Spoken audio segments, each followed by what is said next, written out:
I saw Christ today, not as he is in our stained glass windows, but as a black woman in a purple coat.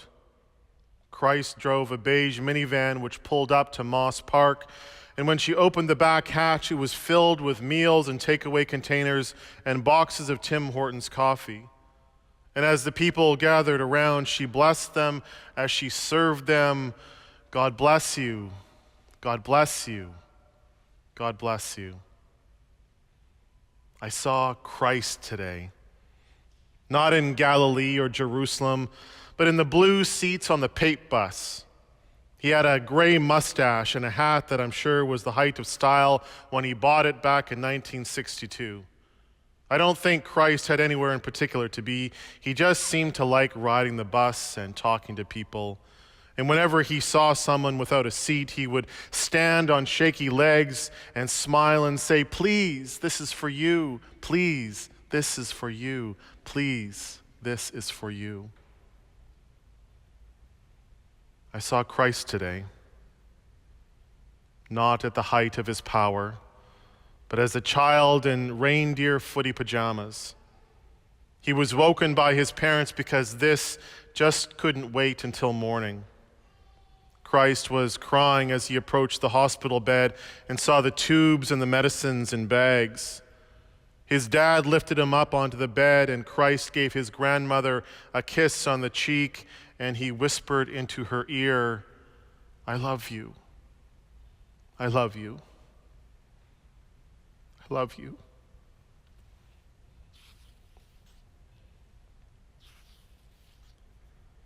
In the beginning was the Word, and the Word was with God, and the Word was God.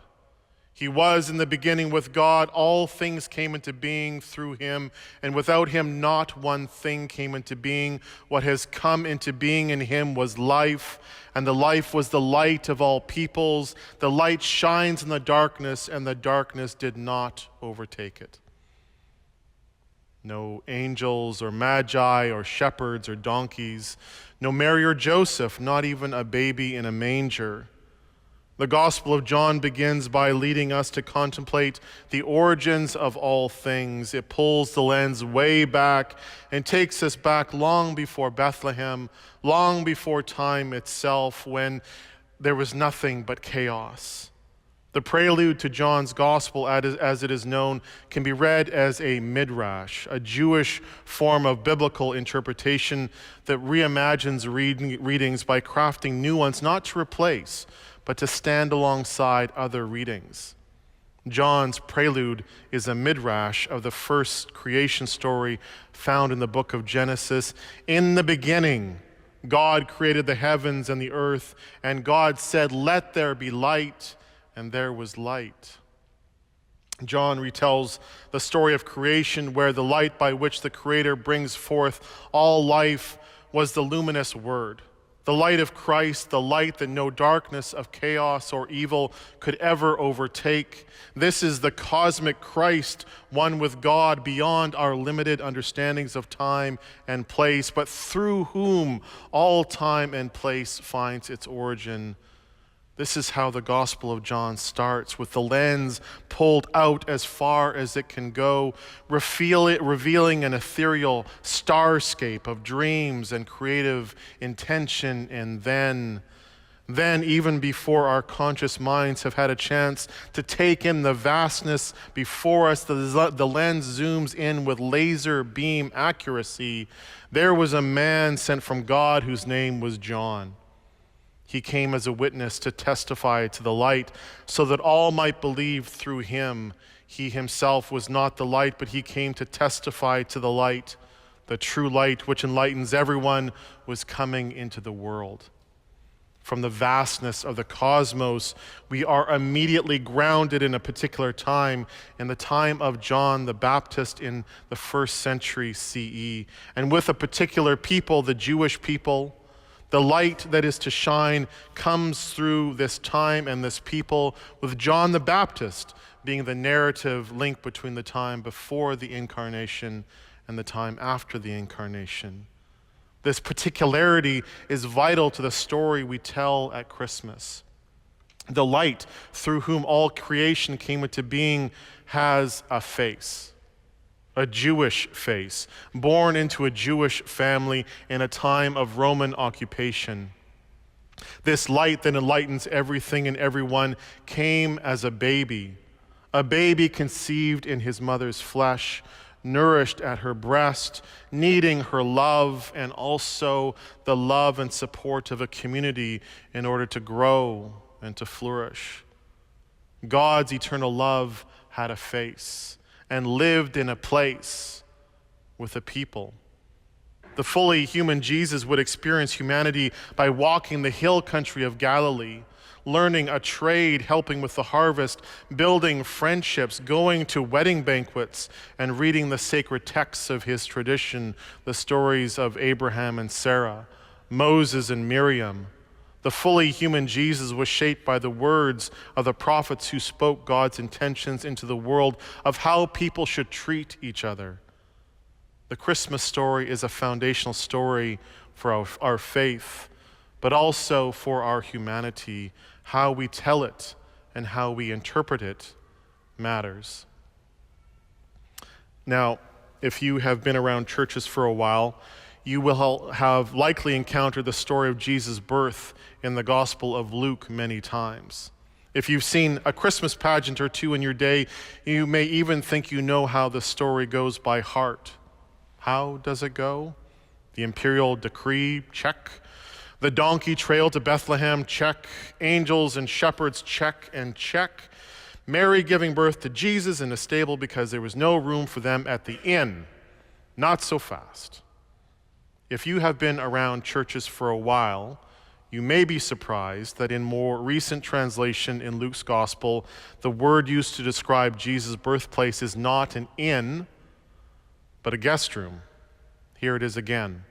The time came for Mary to deliver her child, and she gave birth to her firstborn son and wrapped him in bands of cloth and laid him in a manger because there was no place for them in the guest room.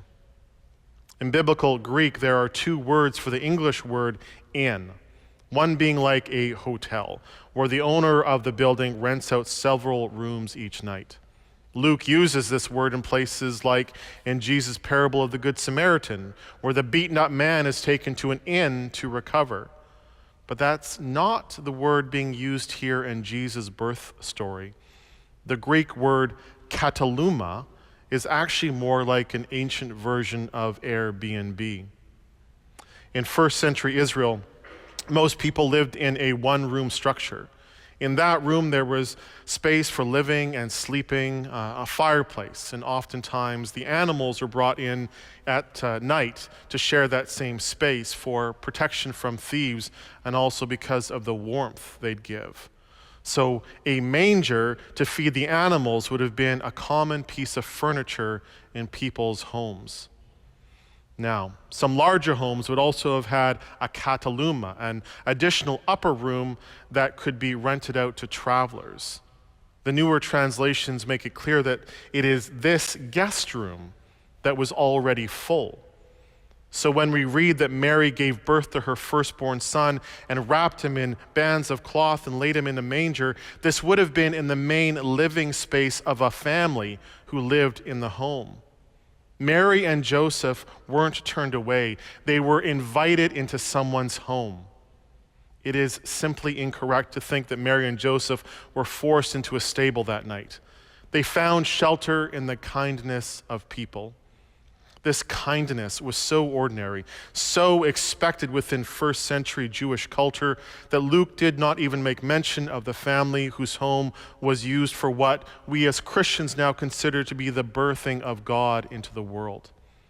The Christmas story is foundational for faith and for humanity, and how we tell it matters. In ancient Israel and within the Jewish faith, welcoming the weary traveler was not merely a question of good manners, but a moral and spiritual imperative. Biblical law specifically sanctioned hospitality towards a stranger, for as it says in Exodus 12, you were once strangers in a strange land.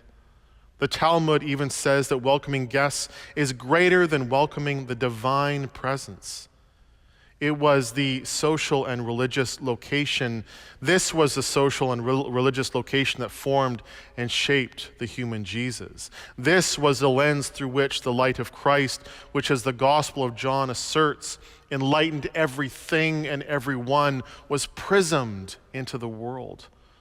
Kindness, hospitality, welcome the outsider as the divine presence became a central tenet to the ministry of Jesus, who taught his followers in this way in Matthew 25. I was hungry, and you gave me food. I was thirsty, and you gave me something to drink. I was a stranger, and you welcomed me. I was naked, and you gave me clothing. I was sick, and you took care of me. Then the righteous will ask him, Lord, when was it that we saw you hungry and gave you food, or thirsty and gave you something to drink? And when was it that we saw you a stranger and welcomed you, or naked and gave you clothing? And the king will answer them, truly I tell you, just as you did it to one of the least of these, you did it to me. What you do to others, you do to me. God's eternal love has a face.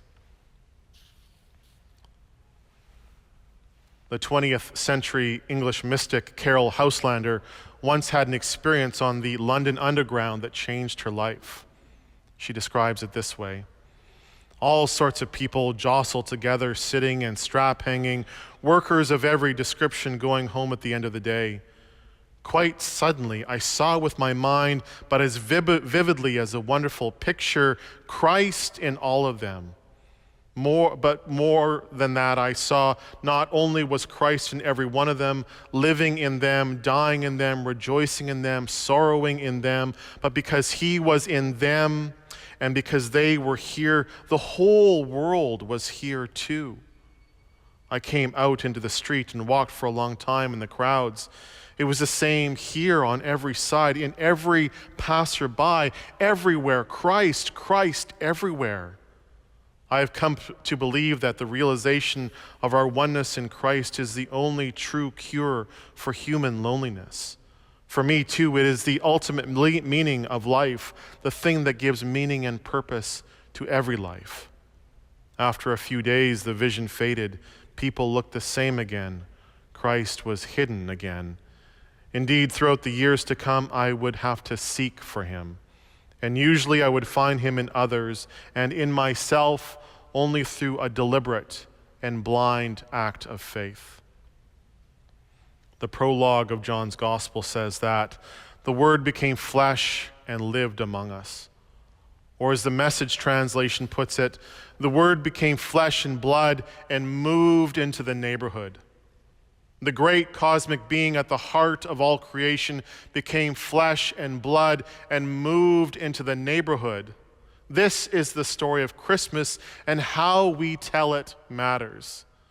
Christmas is about kindness and hospitality modeled by the family who took in Mary and Joseph.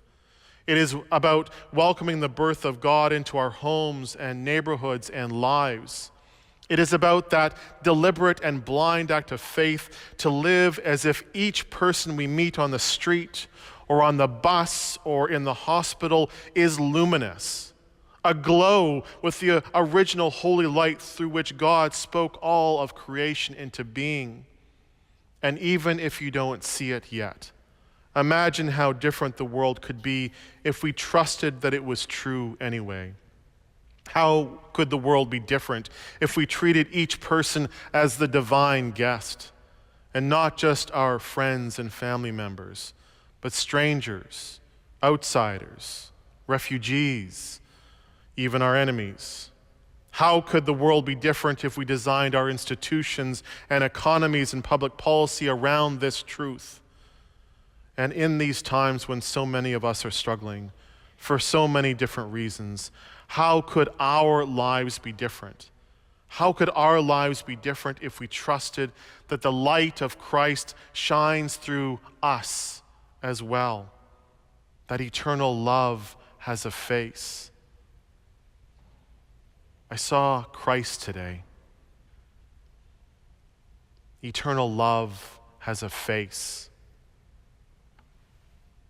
and it is yours. God bless you. Merry Christmas.